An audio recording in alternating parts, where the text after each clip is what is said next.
అన్న నమస్తే అన్న. నమస్కారం. 22 నెలలు కంప్లీట్ అయిపోయింది కూటమి ప్రభుత్వం అధికారంలోకి వచ్చి. రాష్ట్రంలో అభివృద్ధి లేదు, సంక్షేమం లేదు, అరాచకం మాత్రమే రాజ్యం వెళ్తుంది అనేది వైసీపీ నాయకుల వాదన. నిజమే అనుకోవాలంటారా? 100కి 100% అబద్ధం అండి. ఏ విధంగానే అది కరెక్ట్ కాదు. అద్భుతంగా ఉందని చెప్పను కానీ వాళ్ళు చెప్తున్న ఏ స్టేట్మెంట్ కరెక్ట్ కాదని నా అభిప్రాయం. ఎందువల్ల అంటారు?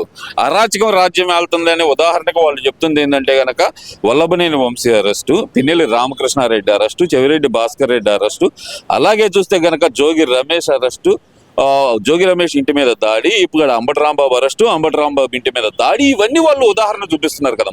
మరి ఆ మాటకు వస్తే ఇటుపక్క తెలుగుదేశం పార్టీలో చాలామంది అసంతృప్తితో రగిలిపోతున్నారు. ఏమీ చేయట్లేదు, ఎవరిని ఏమీ చేయట్లేదని. ప్రస్తుత ప్రభుత్వం నేను గమనించినంతలో పక్షపాత ధోరణిలో అయితే మాత్రం శిక్షలు విధించట్లేదు. చట్ట ప్రకారంగా ఏదైతే సాధ్యమో వాటిని మాత్రం విధిస్తున్నారు తప్ప, అందుకనే ఇంత సమయం తీసుకుంటుంది. ఒక మనిషి అరెస్ట్ చేయడానికి ఇంత సేపు అక్కర్లో. గతంలో గోడ దూకి తీసుకెళ్ళిపోయిన రోజులు ఉన్నాయిగా. ఇంత టైం తీసుకోవడం వల్లే పార్టీలో అంటే ప్రస్తుతం ఉన్న తెలుగుదేశం పార్టీ వాళ్ళల్లో కూడా చాలా అసంతృప్తితో రగిలిపోతున్నారు. వీళ్ళు ఏం చేయట్లేదు. కానీ ఆ చేయడం వల్ల ఉపయోగం ఏం లేదు. మళ్ళీ 4 రోజుల్లో బయటకు వస్తారు వాళ్ళు. ఇంకొకటి కూడా మీరు చెప్పిందే నిజమైతే కనుక ఇంత తీవ్రమైన సంక్షోభంగా రాష్ట్రం ఉండి శాంతి భద్రతలు అంత ఇబ్బందిగా ఉంటే ఈ పార్టీకి ఏనాడో సెంట్రల్ కానీ లేకపోతే ఎక్కడొక్కడ నిర్ణయాలు తీసుకున్నాడు. ఏ కోర్టుకి వెళ్ళినా సరే ఎక్స్టెన్షన్ అవుతుందో తప్పితే, అట్లాగే మొన్న మధ్యన జరిగింది అంబటి రాంబాబు గారి విషయంలో వారికి కూడా వెంటనే బెయిల్ వచ్చింది. వారు వచ్చారుగా. దాని ఏమో అక్రమంగా ఏమీ జరగలేదుగా. ప్రతిదానికి ఒక కాజు ఉంది. కాజు లేకుండా అంటే ముందు లోపలేసిన తర్వాత కాజు రాసేవాళ్ళు, ఇప్పుడు కాజుతో లోపలేస్తారు. అదే తేడా నా అభిప్రాయం. అంటే మీరేమో ఆ మాట అన్నారు. ఇక్కడ అంబటి రాంబాబు గారిని ఒక వర్గం, ఒక కులం వేదికగానే టార్గెట్ చేస్తున్నారు ఆయన్ని అనేది మరి జగన్మోహన్ రెడ్డి గారు ఇక్కడికి వచ్చి చెప్పిన మాటే. మరి దాన్ని ఎలా చూడాలంటారు? ఆ కులాన్నే టార్గెట్ చేస్తున్నారు చంద్రబాబు నాయుడు. చాలండి. ఇప్పటి వరకు ఆంధ్రప్రదేశ్ సగం నాశనం అయిపోవడానికి కుల ప్రస్తావనలు ఎక్కువ.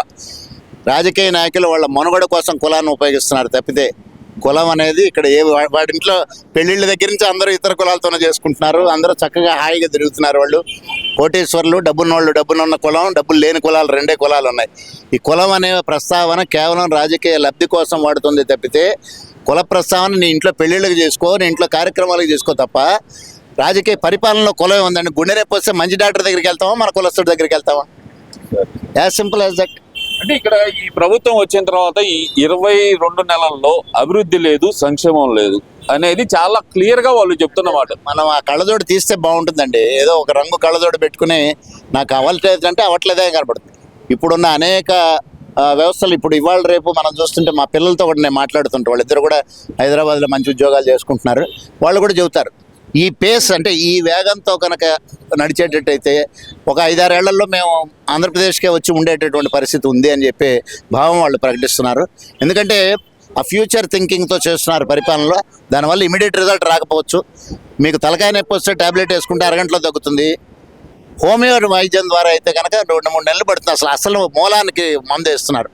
నేను అనుకోవడం పరిపాలనలో మూలానికి మందులు పడుతున్నాయి, కానీ ప్రజల యొక్క నాడిని పట్టుకోలే. కొన్ని సందర్భాల్లో వాళ్ళని సంతృప్తి పరచలేరు. తల్లిదండ్రుల్లో తండ్రి చిన్నప్పటి నుంచి బెల్ట్ పెట్టి కొట్టిన పిల్లవాడు ఐఏఎస్ ఆఫీసర్ అయిన తర్వాత మా నాన్న నేను చిన్నప్పుడు కొట్టేవాడు అంటాడు. అట్లాగే ఇక్కడ కూడా ఏమవుతుందంటే పరిపాలనలో భాగంగా కొన్ని కీలకమైన కఠినమైన నిర్ణయాలు తీసుకోవడం జరుగుతోంది. అవి కొన్ని తప్పులు జరగచ్చు. 100% ఈ పరిపాలన అద్భుతంగా ఉందని చెప్పను, కానీ ఒక ప్రయత్నం అయితే మార్పు దిశగా ఒక ప్రయాణం మొదలైంది. కక్ష సాధింపు దిశ ప్రయాణం తగ్గింది అని నా వ్యక్తిగత అభిప్రాయం సార్. మీరేమో ఆ మాట అంటున్నారు సార్. అసలు అభివృద్ధిలో వేగమే లేదు రాష్ట్రంలో. వచ్చిన కంపెనీలు కూడా వెనక్కి వెళ్ళిపోతున్నాయి. కూటమి ప్రభుత్వం చేస్తున్న టార్చర్ వల్ల వీళ్ళ కమిషన్ల కోసం కక్కుర్తి పడుతున్నారు వీళ్ళు అనేది జగన్మోహన్ రెడ్డి గారు రీసెంట్ గా ఇచ్చిన స్టేట్మెంట్. అలాగే చూస్తే కనుక ఒక సెక్షన్ ఆఫ్ మీడియాలో వచ్చిన ప్రచారం. దాన్ని ఎలా చూడాలంటారు? అది అంత trash and I don't believe it. అది నాన్సెన్స్, అది అబద్ధం. ఖచ్చితంగా కొన్ని సందర్భం వాళ్ళకేదో వ్యక్తిగతంగా ఒక రోడ్డు వైడనింగ్లో నా కొట్టి ఎగిరిపోయింది కాబట్టి దేశం అంతా సంక్షోభంలో ఉందంటే ఎట్లాగా? అందరికీ జరిగేవి అవి. అందుకనే ఇది తప్పు. ఒకవేళ వారు చెప్పిన వాళ్ళ ఆలోచన దృక్పథమే బాగలేదు.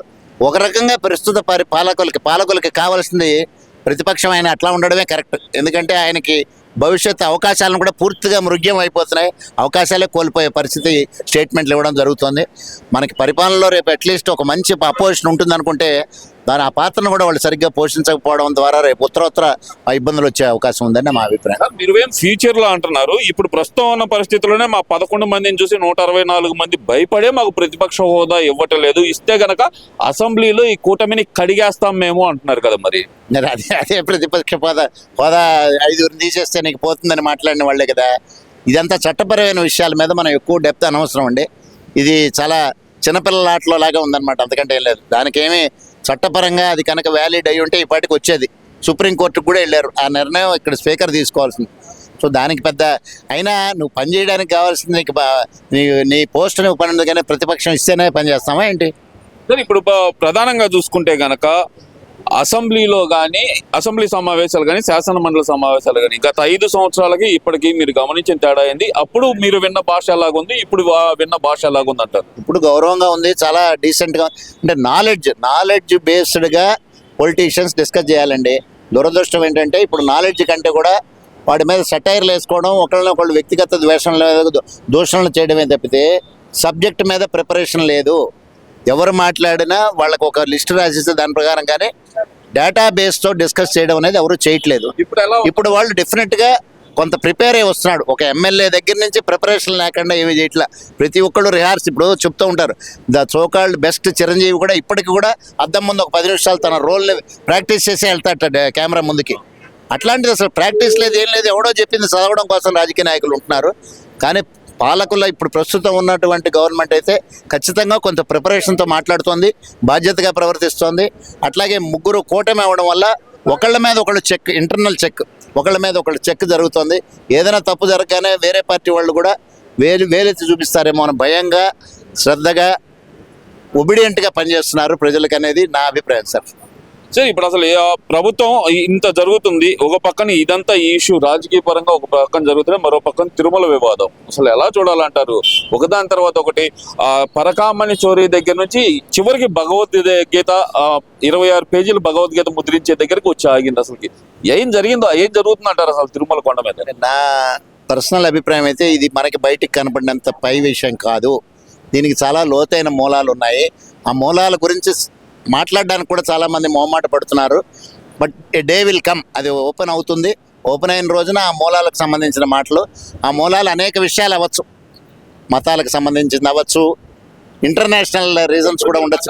సంబంధించింది అన్నారు కాబట్టి దాని మీద ఒకటి ఉంది సార్. అచ్చెన్నాయుడు గారు డైరెక్ట్ గా ఒక స్టేట్మెంట్ పాస్ చేశారు, అది అసెంబ్లీ వేదికగా పాస్ చేశారు. జగన్మోహన్ రెడ్డి అనే వ్యక్తి క్రిస్టియన్ కాబట్టి తిరుమల కొండను నాశనం చేయడానికి చూశారని చెప్పి ఒక స్టేట్మెంట్ పాస్ చేశారు, శాసన మండలిలో అన్నారు. అసలు ఎలా చూడాలంటారు అసలు స్టేట్మెంట్?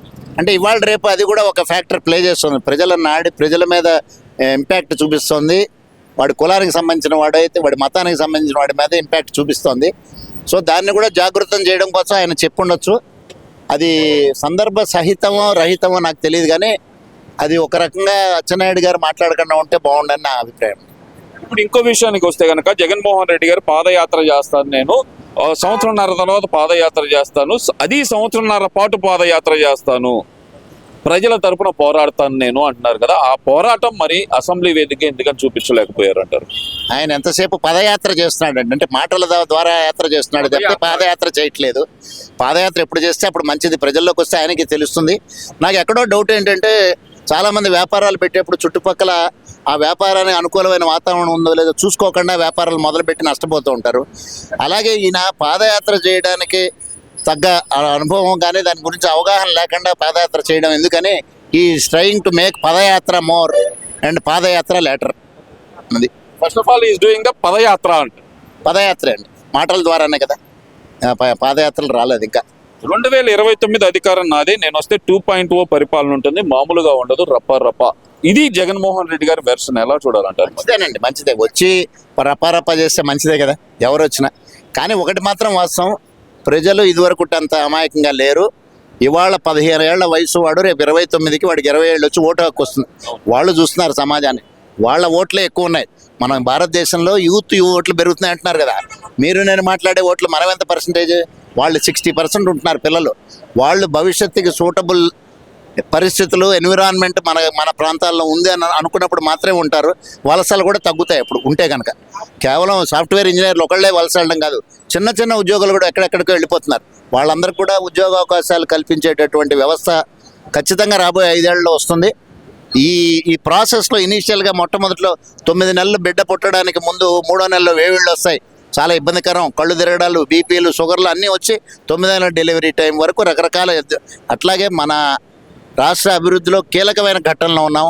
దీనిలో భాగంగా కొన్ని కార్యక్రమాలు అందరికీ ఆమోదయోగ్యంగా అనిపించకపోవచ్చు, అందరికీ ఇష్టపడలేకపోవచ్చు, కానీ బట్ టైం విల్ గివ్. కొన్నిటికి సమయం పడుతుంది. నువ్వు ఎంత కోటీశ్వరుడు అయినా కోట్లున్నా 9 నెలలు పడుతుంది పిల్లలు పుట్టడానికి, 2 నెలలకు పుట్టరు ఎవరికి. అది వ్యవస్థ, నా అభిప్రాయం అది.